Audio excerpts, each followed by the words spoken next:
तारों की बत्ती होनी चाहिए, ऐसा लंबा जितना भी चाहिए आप गूंथ लें और उसके बाद में कट करके डब्बे में भर के रख लें। जब चाहिए बहुत आराम से एक बत्ती लिया, जितना लंबा चाहिए कट करके रख लें। इसको आर्डर डाल लें। अगर भैरव का दीपक करना है, शनीश्वर जी का, हनुमान जी का करना है तो तिल का तेल भरें, बाकी सबके लिए घी का अच्छा है। भारत भर में ऐसा कोई घर नहीं होगा जहां रोज एक छोटा सा दिया ना जलता हो। सनातन परंपरा, जैन परंपरा, बौद्ध परंपरा, भारतीय धर्म परंपरा सभी दीपक एवं दीपक से देव उपासना को मानते हैं। आज मैं आपको ऐसे 3 दीपक की पद्धतियां दिखाऊंगा जिसको करने के बाद आपकी उन्नति, समृद्धि, सुख, शांति को कोई नहीं रोक सकेगा। लेकिन उसके पहले मैं कई कार्यक्रमों में पूछता हूं कि दीपक क्यों करते हैं। हर व्यक्ति कहता है महाराज साहब हमारे दादा ने किया, परदादा ने किया, लड़दादा ने किया, हम भी करते हैं। हम किसी क्रिया को अगर सही ज्ञान के साथ नहीं करेंगे तो सामग्री तो व्यर्थ जाएगा, परिणाम कुछ नहीं आएगा। आज दुनिया भर में जो दीपक करते हैं, करोड़ों लोगों में कोई 5 लोग ऐसे होंगे जो दीपक पद्धति को सही ढंग से जानते हैं। बाकी कई वर्षों से रोज घर में दीपक करते जाते हैं, लेकिन आज तक उस दीपक के परिणाम से कोई देव कृपा हुई ऐसा मुझे तो नहीं लगता।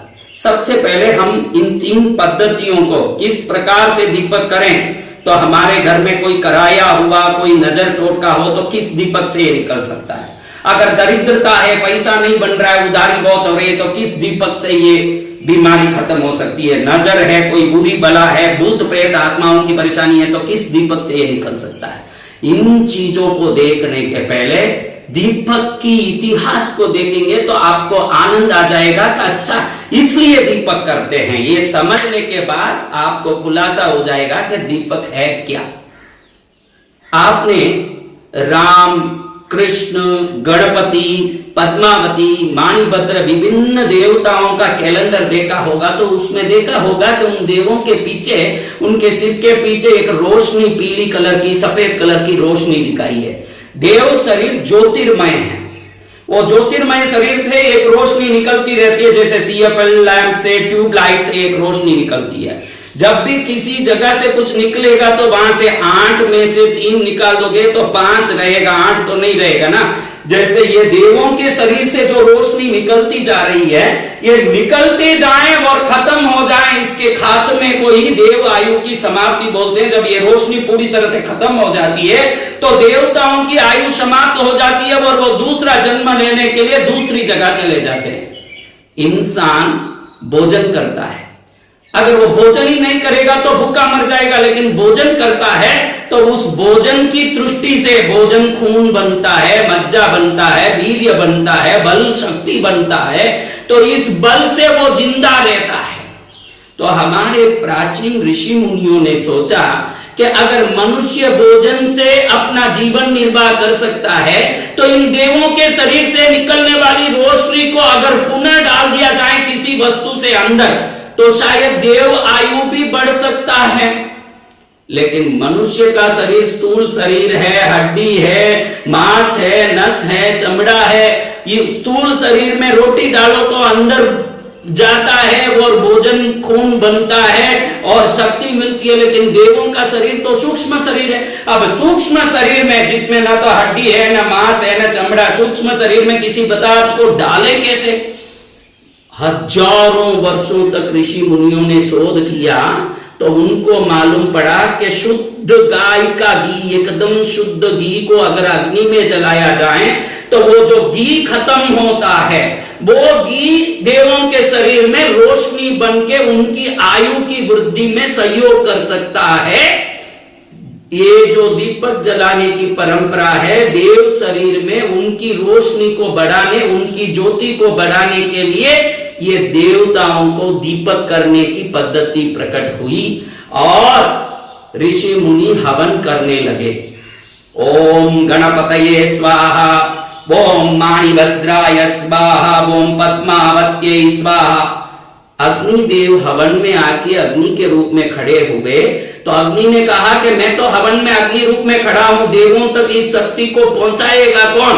तो स्वाहा देवी जो अग्नि की पत्नी है, उनको ये कर्तव्य दिया गया कि स्वाहा देवी देवताओं तक ये दिव्य शक्ति को पहुंचाएं और स्वदा देवी पितरों तक ये शक्ति पहुंचाएं। इसलिए जहां भी स्वाहा बोला जाता है वहां देवताओं को शक्ति पहुंचाने का काम स्वाहा देवी अग्निदेव की पत्नी करती है। स्वदा देवी अग्निदेव की दूसरी पत्नी, पितृ कर्म में स्वदा स्वदा बोला जाता है, इसी कारण के स्वदा देवी आके उस कर्म को पूरा करें। हम ओम गणपतये स्वाहा बोलते हैं, तो स्वाहा देवी को बोलते हैं कि स्वाहा देवी गणपति देव तक ये अग्नि में जले हुए घी की शक्ति को पहुंचा के कृपा करो। तो ये स्वाहा देवी अग्नि में जो गणपति की शक्ति आई है, उन शक्ति को अपनी शक्ति से वो रोशनी प्रदान करती है, जिससे गणपति देव हो, पद्मावती हो, प्रसन्न हो करके इन लोगों ने हमारे आयु वृद्धि में सहयोग किया, तो बदले में हम इनको आशीर्वाद दे। ऐसे देवता आशीर्वाद देते हैं। ऋषि मुनियों ने सोचा कि बड़े बड़े विद्वान तो हवन कर लेंगे, हर घर में देव कृपा कैसे हो, इसलिए दीपक का विधान शुरू किया। हवन में देखोगे तो लकड़ी में अग्नि जलाई जाती है, नीचे अग्नि और ऊपर से घी डाल डाल के स्वाहा स्वाहा किया जाता है, यानी अग्नि में घी डाला जाता है। दीपक में देखो तो घी भर दिया जाता है, ऊपर से अग्नि जलाया जाता है, धीरे धीरे वो घी खत्म होता है अग्नि के संपर्क से, वो खत्म हुआ घी ही देवों तक पहुंचता है। वो पहुंचा हुआ घी देवों के शरीर में रोशनी बनता है, ज्योति बनता है, शक्ति बनता है। तो ये शक्ति को प्राप्त देवता सोचते हैं कि इन्होंने हमको शक्ति दी, तो बदले में हम इनका कोई भी आवश्यकता हो, कोई भी दुख हो, तो इसको मिटा के कृपा करें। ऐसे देवों से कृपा प्राप्त करने के लिए दीपक का विधान शुरू हुआ। लेकिन अब घर घर में दीपक जलाते हैं, क्या तकलीफ आता है, मैं ये समझाना चाहता हूं। सबसे पहले तो आपके घर में 5 लोग आए हैं, तरह तरह के लोग, तो उनको आपने भोजन के लिए बुलाया है, 5 विभिन्न जात के परिवार के हैं, तो 5 के लिए आप अलग अलग थाली रखोगे, अलग अलग खाना परोसोगे ना, ये सबको एक साथ तो नहीं बैठा दोगे एक थाली में। आजकल घर घर में 15 फोटो है, 10 फोटो है, 20 फोटो है, तो वो 20 फोटो है, तो अगर आप 20 दीपक जला सकते हो तो ही 20 फोटो रखो। एक दीपक 2 दीपक जलाओ, 2500 फोटो रखे हो, तो ये तो ऐसा हुआ कि 20 लोगों को बुलाया नहीं, एक थाली में खाना रखा। अलग अलग जात का आदमी कैसे एक थाली में खाना खाएगा, क्योंकि उनकी अपनी परंपराएं, अपनी अपनी बातें होती है, तो वो शायद नाराज भी हो सकते हैं। इसीलिए आज किसी भी घर में दीपक का फल नहीं मिल पाता। कारण ये है कि उन लोगों को अपनी जो ये दीपक करने की जो पद्धति का ज्ञान नहीं होने से वो लोग 25 फोटो 20 फोटो रख के 2 दीपक करते हैं, वो दीपक कभी नहीं पहुंचता। एक लेटर लिखोगे, ऊपर 7-8 एड्रेस लिख दोगे, तो लेटर आपको ही रीसेंड होगा, रिटर्न टू सेंडर। इसलिए दीपक करना हो, जितना दीपक कर सकते हो उतना फोटो रखो, या उतना ही फोटो रखो कि जितना दीपक कर सकते हो, वरना भटक जाओगे। ये चीज में ध्यान रखना बहुत जरूरी है। आप जरूरी यही है कि आप दीपक का पूरा ध्यान रख के दीपक जलाना बहुत जरूरी है। अब खास बात यह है, आपने देखा होगा कि करंट का वायर 2 तारों से करंट जाता है। एक तार हो उधर करंट कभी नहीं जाता, 2 तारों से ही करंट जाता है।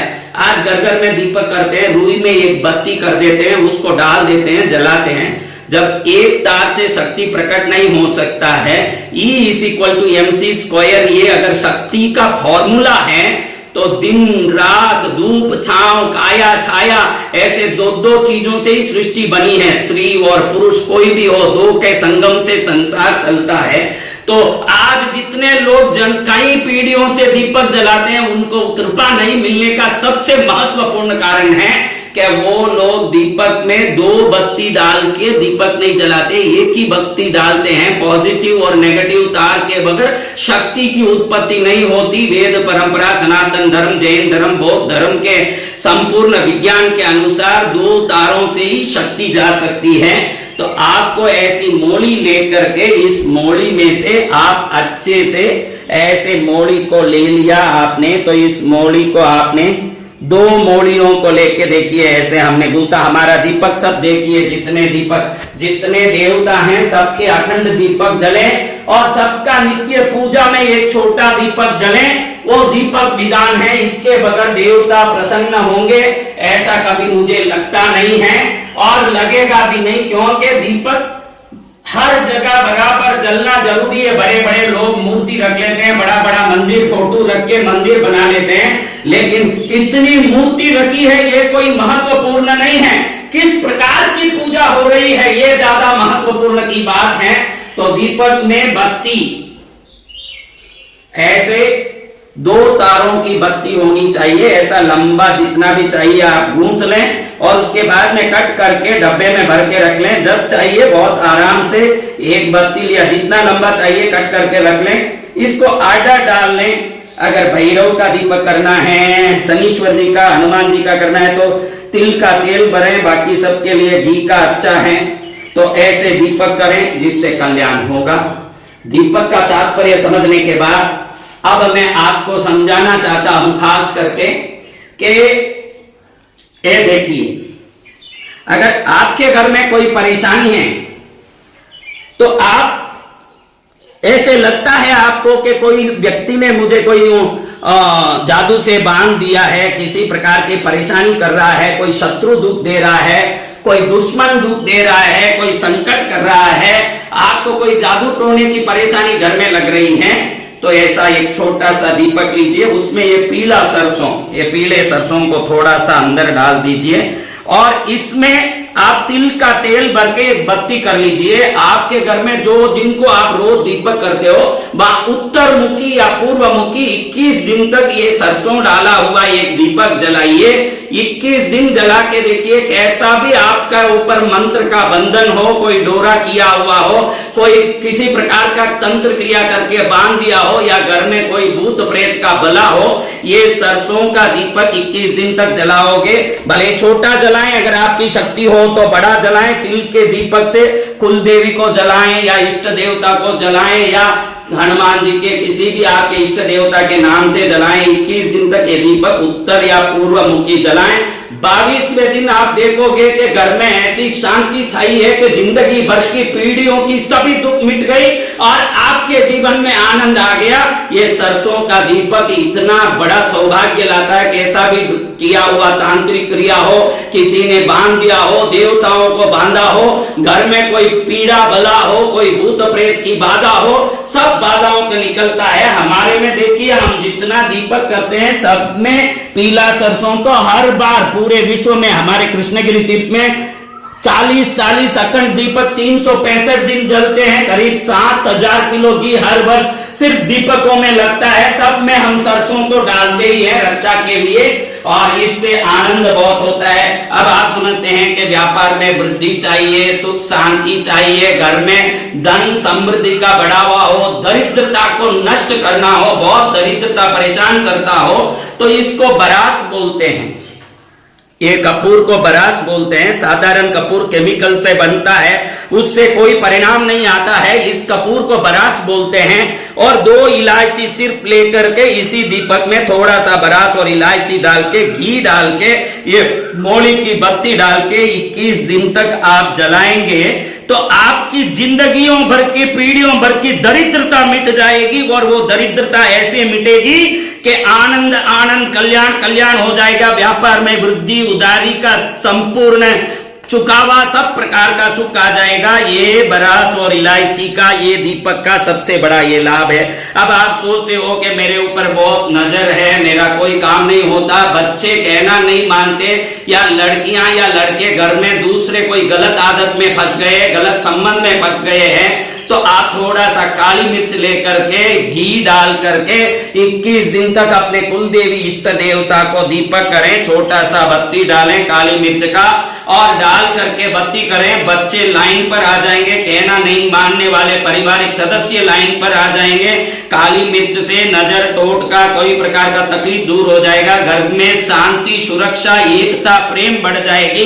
ये सब काम काली मिर्च करता है। अब वापस बता दूं कि सरसों का काम है कोई भी मांत्रिक, टोटका, भूत प्रेत बला मिटाना 21 दिन तक तिल के तेल में कर सकते हैं। यह बरास और 2 इलायची डाल के व्यापार वृद्धि, सुख समृद्धि, दरिद्रता मिटाने, धन प्राप्त करने कर सकते हैं। और बच्चों को, परिवार वालों को गलत आदत छुड़वाने, लाइन पर लाने और एकता, प्रेम और किसी प्रकार के बाधा मुक्ति के लिए काली मिर्च का उपयोग कर सकते हैं। इस प्रकार से दीपक को सही ढंग से उपयोग करके जीवन में विभिन्न प्रकार से लाभ ले सकते हैं। भारतीय परंपरा में दीपक जलाना, देवों को हम अपने द्वारा जो ऊर्जा दे रहे हैं, बदले में देवों से विभिन्न कृपा प्राप्त करने की दिव्य विधान है।